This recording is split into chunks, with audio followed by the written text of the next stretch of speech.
ನ್ಯಾಯಾಲಯ ಮೊಬೈಲ್ ತೆಗ್ರಿ ನಮ್ಮ ಮಗನಾದ ರೇಣುಕಸ್ವಾಮಿಗೆ ಕೊಲೆ ಅಪರಾಧಿಗಳಿಗೆ ಎಲ್ಲರಿಗೂ ಬೇಲಾಗಿದೆ ಅಂತ ತಮ್ಮ ಮಾಧ್ಯಮದ ಮುಖಾಂತರ ನನಗೆ ಗೊತ್ತಾಗಿದೆ.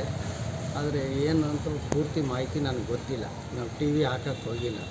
ಆದರೆ ನ್ಯಾಯಾಲಯದ ಬಗ್ಗೆ ಮತ್ತು ನಮಗೆ ಪೂರ್ಣವಾದ ನಂಬಿಕೆ ಇದೆ.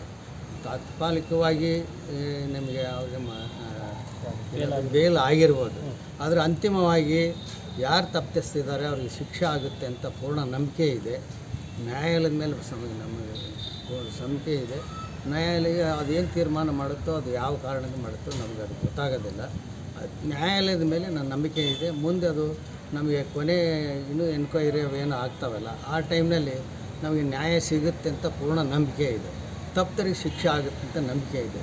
ನಾವು ಈ ಮಧ್ಯದಲ್ಲಿ ಸರ್ಕಾರವನ್ನು ಕೇಳೋದು ಅಷ್ಟೇ, ನಮ್ಮ ಸೊಸೆಗೆ ದಯಮಾಡಿ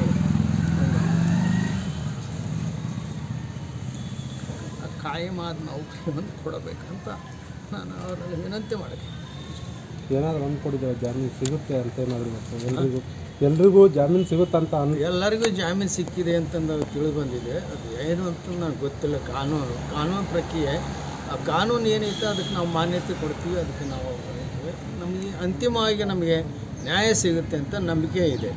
ಕಾನೂನು ಬಗ್ಗೆ ನಮಗೆ ಪೂರ್ಣ ನಂಬಿಕೆ ಇದೆ, ಸಿಗುತ್ತೆ ಅಂತ ನಂಬಿಕೆ ಇದೆ. ತಪ್ಪಿತಸ್ಥರ ಶಿಕ್ಷೆ ಆಗೇ ಆಗುತ್ತೆ ಅಂತ ನಂಬಿಕೆ. ಈಗ ದರ್ಶನ್ ಅವರಿಗೆ ಜಾಮೀನು ಸಿಕ್ಕಿದೆ, ಒಂದು ವೇಳೆ ನಿಮ್ಮ ಜೊತೆಗೆ ಮಾತುಕತೆಗೆ ಅವ್ರು ಬಂದರೆ ನಾವು ಅದನ್ನು ಯೋಚನೆ ಮಾಡಿಲ್ಲ, ಯೋಚನೆ ಮಾಡಿ ಬಂದಿಲ್ಲ. ನಾವು ಅದನ್ನು ಇಲ್ಲಿವರೆಗೂ ಅದ್ರ ಬಗ್ಗೆ ಯಾವುದೋ ನಾವು ಇದು ಮಾಡೋಕ್ಕೆ ಹೋಗಿಲ್ಲ. ನಮಗೆ ಮಾತಾಡೋಂಥದ್ದು ಏನೂ ಇಲ್ಲ. ಯಾಕಂದರೆ ನಾವು ಮಗನ ಕಳ್ಕೊಂಡು ಇದರಲ್ಲಿ ಇದ್ದೀವಿ. ನಮಗೆ ಮಗನ ಬೇಕೇ ವಿನಃ ನಮಗೆ ಯಾರು ಅದರಿಂದ ಮಾತುಕತೆ ಅದು ಏನು ಅದಕ್ಕೂ ನಾವೇನೋ ಇದಕ್ಕೆ ಇಲ್ಲ, ಸಂಬಂಧ ಇಲ್ಲ.